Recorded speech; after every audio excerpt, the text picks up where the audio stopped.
Well, hello and welcome. I hope your run up to Christmas is going well. I know that when I was a kid, the song always said, "Oh, it's the most wonderful time of the year." And now I think it's kind of the craziest time of the year. It's like the pace is unremitting, and the pressure a lot of people feel financially and socially and even spiritually is pretty intense. As part of it is we find the whole tenor of our culture has shifted away from the reason for the season, as we used to always say, to really making it something quite secular, quite pagan, quite disconnected. Well, you and I have a choice. We can choose to focus on the materialistic aspect of it, or we can focus on the celebration of Christ's birth, and which was the precursor to ultimately his death and resurrection.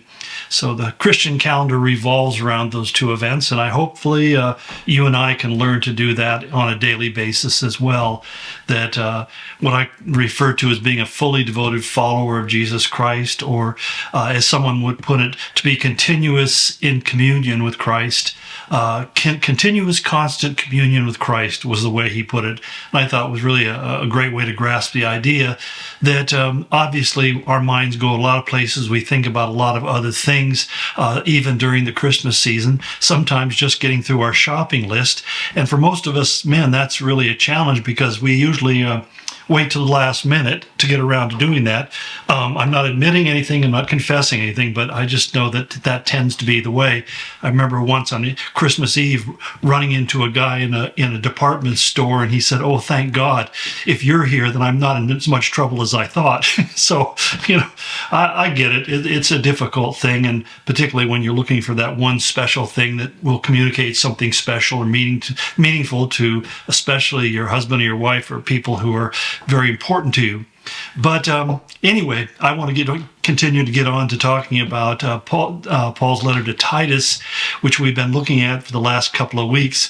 And we really, in verse 5 of chapter 1, kind of get into the meat of the entire book, where Paul begins by saying, "The reason I left you in Crete was that you might," he says two things he lists, "straighten out what has been left unfinished, and secondly, to appoint elders in every town as I directed you." One of the things that I learned years ago when we first started doing ministry outreaches into Russia, that there were a lot of, when Russia opened up and the Soviet Union collapsed, it was really much of the infrastructure, politically, economically, and every other way, even socially, had kind of collapsed. And because really the Soviet Union, the government, had become the religion. Essentially, that's what Marxism does. It focuses our eyes on this ruling elite who control everything, and they become like God to us. And when that was gone, people were really adrift. It was really kind of a crazy world. In many ways, it was like the wild, wild west. But one of the things that struck me in all of that was that as Christians began to flow in there and began to preach the gospel, there was a lot of emphasis upon evangelism, but there wasn't a lot about church planting. And the group that we got involved with, and I owe it to them for making me aware of this, was that if you don't plant a church, then those people who get saved just kind of drift into various other kinds of things. And you have to understand that people said, "Well, why don't you direct them towards the Russian Orthodox Church?" What you have to realize is the Russian Orthodox Church, which had survived within communism because it had been completely co-opted and cooperated with communism.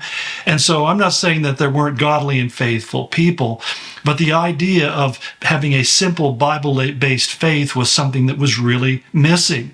And so what we started doing is doing evangelistic outreaches, and we take those people that would get saved, and we would establish them with a pastor in a church. Oftentimes it would be an American who would be willing, and eventually we turned the churches over to Russians. But it was the idea that people grow within the context of a community of faith. And Paul was saying essentially the same thing with regards to the island of Crete. I mean, the island of Crete is not a small place. Basically, Homer in the 8th century BC, 800 years before Christ, referred to it as a island with 100 cities, which in other words means that it's a large population base, a very elegant, wonderful climate. I mean, I've been there once, and boy, I could spend some length of time there. It's very beautiful.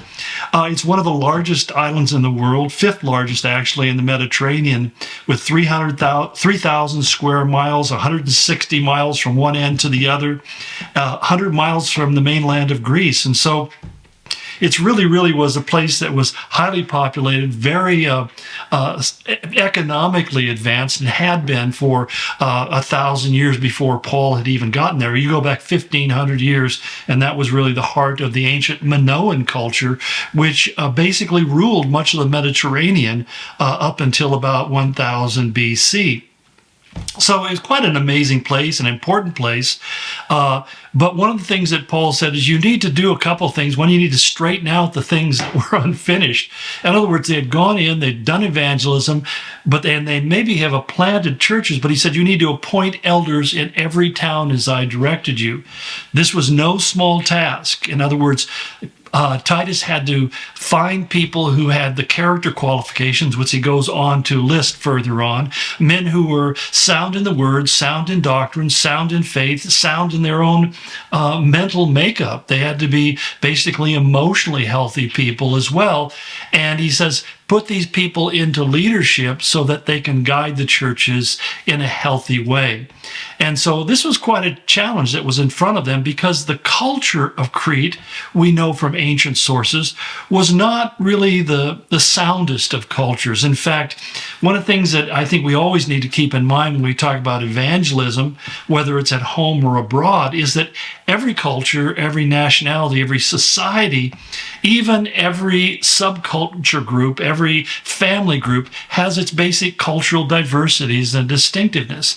Now, we're becoming more aware of that as we're moving away from people becoming unified to becoming individuated, so that we have all these different, the Hispanic culture, the African American culture, we have the American Indian culture, and you got the inner city culture as opposed to the country culture, and on and on and on it goes. And so you find that each within these groups, they develop not only their own vocabulary and verbiage, but they also have their different sets of values. And what were some of the values that defined the Cretans? Well, that was a problem, because Epimenides, who was from Crete, he was a 7th century poet that Paul quotes in his letter to Titus. He basically characterized the Cretans as he said, they are always liars. And he wasn't alone in that opinion.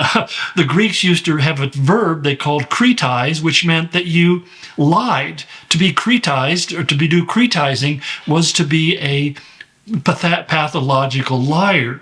And even later on, the Roman poet Ovid, who was more of a contemporary of Paul's, referred to them as mendax creta in Latin, which means lying Crete. I even had a friend who was a merchant shipman one time, and he told me that when he read that in Paul's letter, he says it struck him because he had been to Crete as a merchant marine, and he said, they're liars. So I didn't encounter that when I went there, but I wasn't there long enough to really be able to draw any conclusions. But here's an interesting challenge. You're talking about a community where compulsive pathological lying, that I mean is people who lie even when there's not a need to lie. Most people lie to get out of trouble. When the policeman comes up to your window and he says, do you know how fast you were going? And you say, no, officer, I have no idea. I know, you and I both know, we're probably lying. We just don't want to admit that we knew what we were doing and hoping he'll give us a pass. But the truth of the matter is that sometimes we lie to get out of trouble, and I'm not saying that's okay. I'm just saying that's kind of what we do. But on the other hand, these are people who did it for reasons that don't even make sense. And there's something I've found about people who are kind of pathological in their lying, is that they tend to believe their own lies. In other words, they recreate their history, their narrative changes and adjusts based upon what they think would be the most effective or profitable way in representing something. And so there comes a point when you become so accustomed to lying that you don't even know that you are lying.